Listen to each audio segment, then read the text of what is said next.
Welcome back to the Overheard Podcast, recorded live in Banff. My name is Daniel Rudel, and I'm here with Faris Hytiaa, performing at Banff Centre Club 33 tonight. Banff's premier comedy club setup. It's the second show that they've done here. Honestly, there is no place like it anywhere in town. If you've ever seen comedy in Banff, night and day to the setup that they have here. It's beautiful. Thanks so much for taking the time to chat with us today. Absolutely. Thanks for having me. I kind of wanted to start with, if someone out there's never seen your set before, how would you describe your style of comedy? I'm just kind of talking smack, really vibing out. Talk about my own life. I like to talk about my, environment, family. What's kind of the main themes? Lately, I would say war. Okay. a lot of war stuff. Yeah. But no, I don't know. Yeah, it's always it's very like observational. Like I just try to like communicate like the world as I see it, and the inconsistencies within it, or like all that. Yeah, the weirdness of it all. So. And then I don't know, slavery. That's fun, right? Yeah. Depends who you ask, I guess. Depends who you ask. I think it's hilarious, personally. Well, you do have a pretty unique perspective. I guess growing up in Toronto and then making the move to Alberta, Lethbridge, correct? Not anymore, but yes, that's where I went to school. It's where I've lived the longest. Yeah. How was the transition from huge city like Toronto to smaller town Alberta? Well, it's kind of funny because I had like a 5-year gap between Ontario and Alberta, where I lived in Sudan, like in East Africa. Yeah. And it's I guess what's nice is the views haven't changed much. Because the conservatism is actually quite consistent. It's quite consistent between the two. Yeah. So that part's that part was nice. But otherwise, obviously, like it's for sure like the smallest place I'd ever lived, and I'd never experienced that, like being somewhere where like everybody knows everybody. Yeah. And then also where like, where like someone's like, oh, like I've never talked to a black guy before, and I'm like, wow, and then because then you have to like respond to it. It's like, oh well, honored, wow, it's like I've always wanted to be somebody's first. So that was always interesting. But yeah. And how does that affect your comedy? Obviously, being put in these situations where.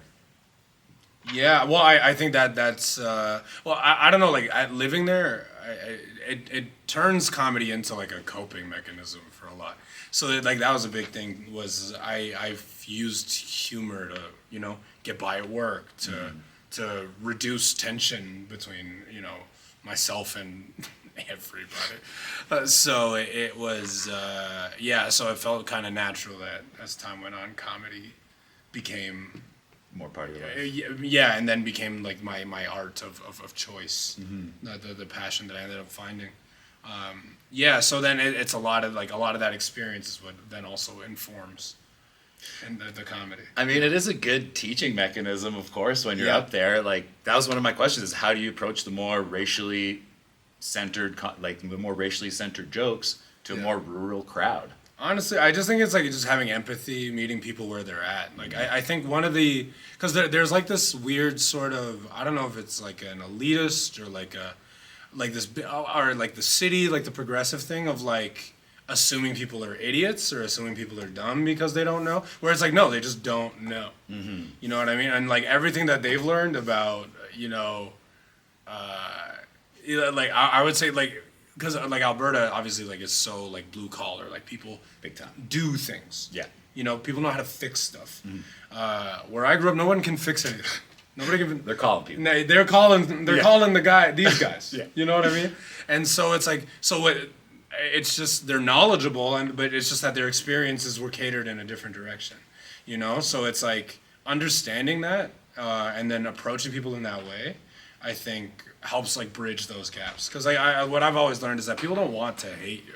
For sure. People don't want to be whatever. They're just they're either misinformed or scared. Like a lot of like hatred is really just a manifestation of like fear that just went unchecked.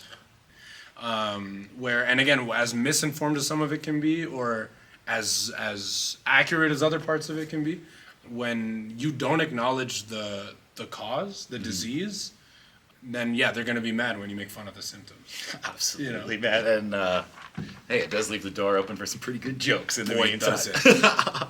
Boy, does it. It is funny to know all this and still kind of be an author, but hey.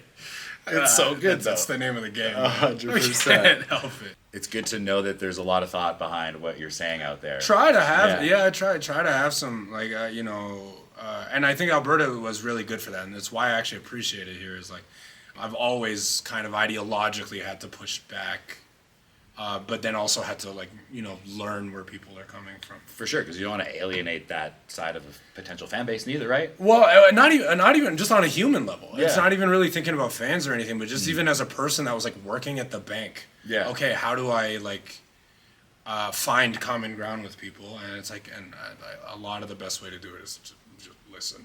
Absolutely. Absolutely. Let's talk about the Calgary scene a little bit. I saw you shot a pilot for your show tomorrow at the Laugh Shop. Yeah. What's going on with that? Is that something that's still in progress? Yeah, the Tomorrow Show. It's still a thing. We had to take a break because of my tour schedule, and then also like the summer, and we have a lot of people working for little to no money on that project. It really is truly a product of passion, and we love it, and we love what we do, and we have some really great plans for the fall that can't.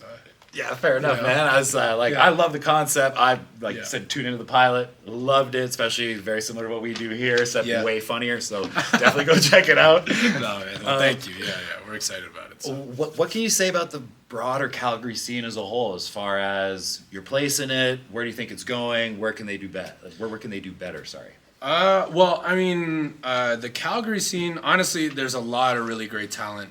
And again, and this is the Albertan side of me coming out, where it's like a lot of like overlooked, like people that because they live in Alberta, I think don't get seen. Fair. And I think there's a lot of great talent there from like, my openers tonight, Taha Jazz, Zach Wiggins. We have, a guy like Anton Matushin, who's a great character on the Tomorrow Show. And just like so great with like improv and stand up.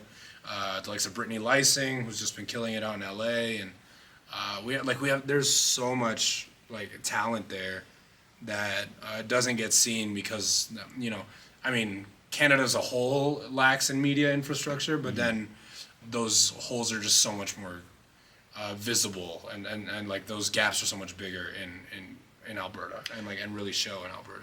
You're not the first comic to say that, honestly. Not just in Alberta, but as Canada as a whole, there's this like strange hierarchy of how to book gigs, and like there's this strange bar scene of gigs that almost leads into the next level, which if you've seen bar gigs, like come to this show tonight, because this room is nothing like a bar gig that you've seen. Let's talk about some shows that you've done in Banff before. It's not your first time performing in front of a Banff crowd. The audiences have always been amazing. I've never not really had fun in Banff. I feel like having shows in a bar where like the bar is the main focus, comedy really needs that full attention from the audience, right? Yeah. Like not just to perform, but to enjoy as an audience member. Yeah, it is funny, like truly, like how low of an art form this is, because like how much we need for it to actually do well, like how much like outside of our control, like in terms of hey, like phones off, no screens, like it's like. Like every step of the way, we're like, hey, take away any reminder that there's so much better shit you could be doing. We have to constantly just take out like every possible distraction. And it's like we cannot leave any room for a reminder that there's much more out there. For sure. But when it works, it's beautiful, Of and course, when it there's comes nothing together, like it. it's really something, man. And I love doing it. So yeah. What's the first thing that made you realize Banff's different to anywhere else you could possibly perform? First thing that made me realize it, when people were like, what made me realize it was different was how chill everyone is about bears here. It's like this is a problem, man. Like, we can't, why are you so relaxed? They're like, oh yeah, we gotta put these buttons in the garbage cans because sometimes bears will dig through. I'm like, sometimes bears, you can't just like say that in a regular and everyday conversation for sure. It's like, yeah, sometimes bears will pop by. And then, like, it's like if one homeless dude walks by a building in Calgary, its property value goes down. And here you're like, yeah, bears sometimes open our garbages. Oh, no, people of Banff, pull up. You'll have a great show. You'll have a fun time. Openers are great. Brought a white dude just to, like, warm you up, you know? It's going to be a really great show. Come out. We have, it's 9 p.m. Club 33, beautiful. If you haven't been up here yet, you got to come. You got to see it. It's very nice. You shouldn't have this, and you do. And you do. You got it good up here. You got it very good up here. 100%. So support it so it stays. Yeah. The second comedy show of a whole bunch they got coming over the summer. Every second week they're going to be having comedy in this room. And like Faris said, if you haven't been up here yet, come check it out because it is Banff's newest premier comedy venue. And much more than that, they got karaoke going on. $20 at the door tonight. Come on up. It's going to be a great time. Hell yeah. See you next Tuesday. Peace.